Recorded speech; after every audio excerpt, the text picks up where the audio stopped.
Guys, this is our Ginisang Ampalaya or better gourd. Kusina di Yagers. What's up, Yagers? This is me, Kusina di Yagers, and welcome to my YouTube channel. If you are new to my YouTube channel, please don't forget to subscribe and ring the bell so that you will be updated to my YouTube channel. So for today's vlog ay magluluto tayo ng Ginisang Ampalaya. Ang mga sangkap na lulutuin natin ngayon ay ang mga sumusunod. Ampalaya or bitter gourd, shrimp, binalatan na itong hipon, 5 cloves garlic or bawang, onion or sibuyas, tomato or kamatis, egg or itlog, magic sarap, black pepper,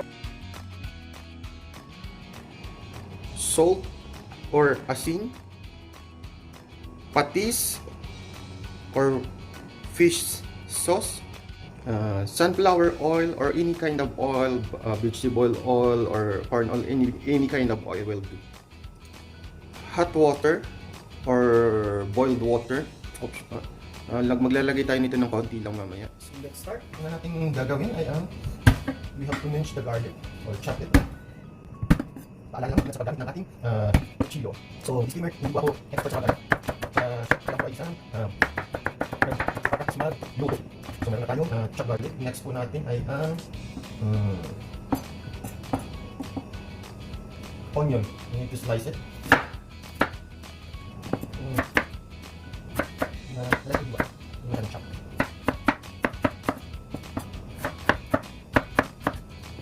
Onion. Then we have tomato. Sliced tomato. You need to hiwain siya. Kung siya siya, tinatanggalan mo siya ng mga buto para hindi siya kaya pwede naman siya maganda kasi tinatanggalan ko siya ng buto. Then, we need to slice it.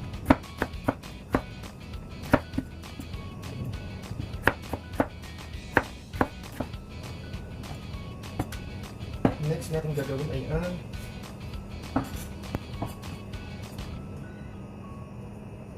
itong ampalaya. You need to slice it.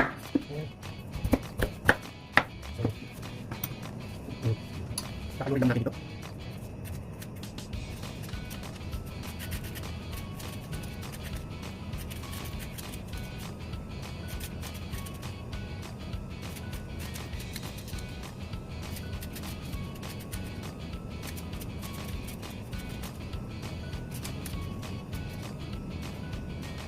Ito si aside.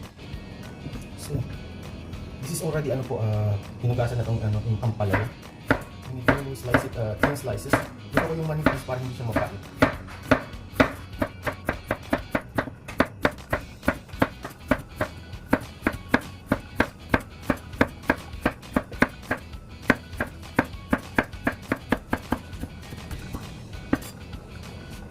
Ayan. Mas maganda kung nagtutunan talaga. Kasi pag hindi ako ng manipis, hindi ko siya mapait para hindi masyadong mapait.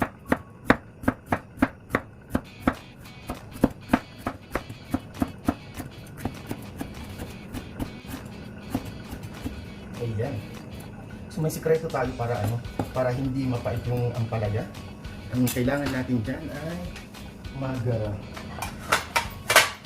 ilagay natin siya titigaan natin siya sa asin at hugasan ng konti. Yun yung sikreto para hindi mapait yung ating ampalaya. Ilagay lang siya buburan mo siya ng asin at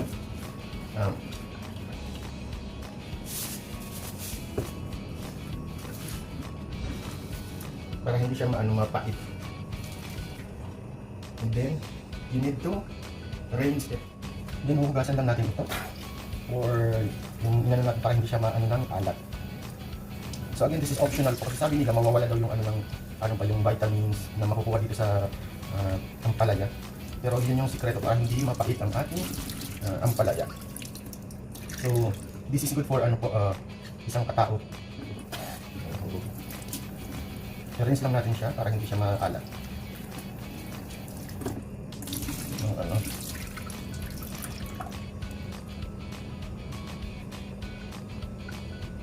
Ayan, let's start to cook.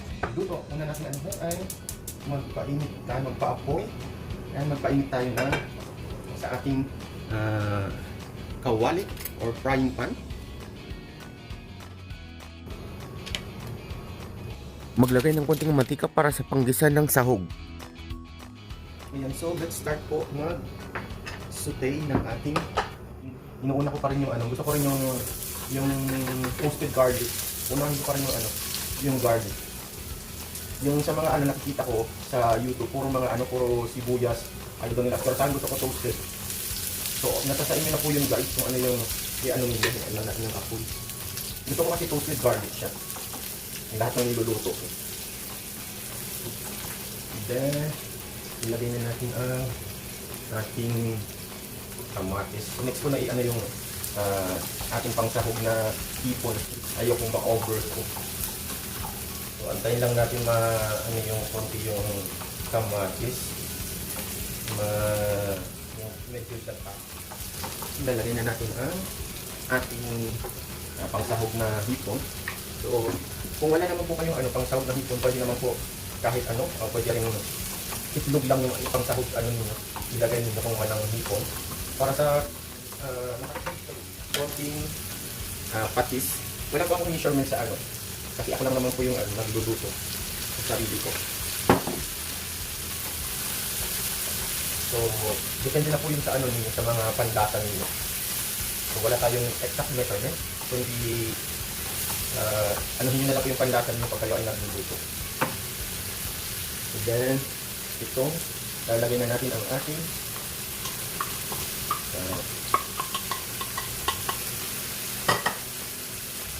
ampalaya.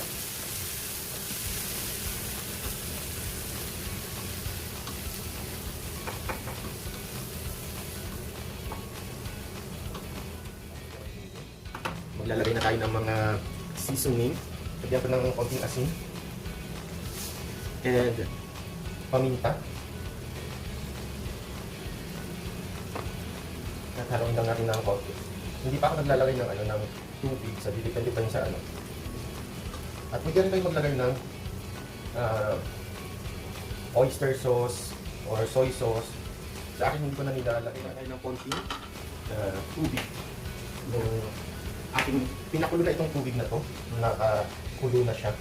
Hindi naman yung normal water pa ito. So ayan na guys, yung ating titikman ko lang siya konti kung maalat ba or lang. Then after that, kapit na tayong matapos. Dito ako magtikim sa hindi makikita yung wait. Okay, tama lang yung alat niya. Santayan lang natin na maluto yung ampalaya. Para lagyan na natin ng binatin na natin yung itlog. Ayan guys. So ilalagay na lang natin yan maya-maya. So ayan na guys, luto na yung ating ampalaya. Ilagay na natin yung ating magic sarap muna. Dito. So optional lang po yung paglagay niyo ng magic sarap. Pwedeng lagyan ng magic sarap, nasa inyo po yun. Or pwedeng hindi. Magic sarap or betchin kung hindi po kayo yan. Nasa inyo po yan, optional po ang paglagay niyan or lalagyan niyo or hindi. So kung titingnan nyo, okay na yung ating ampalaya. Hindi na siya yung kagaya kanina na parang hiniwa pa lang. So makikita mo naman yung texture niya. So ilalagay na natin ang ating itlog. Patayin ko na yung apoy para hindi siya na-overcook ang ating spread lang niya. At spread lang siya ng konti. At hayaan, dahil mainit naman siya, hayaan nyo lang siya, luto.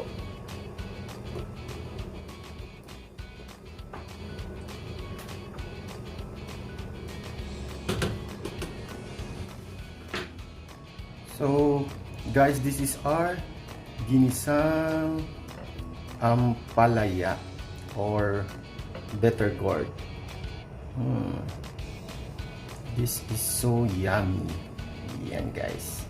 So if you like this video, please like, comment, and share it to your friends. And if you are new to my YouTube channel, please don't forget to subscribe and smash the bell button so that you will be updated to my new videos. Thank you for watching. See you again on my next vlog.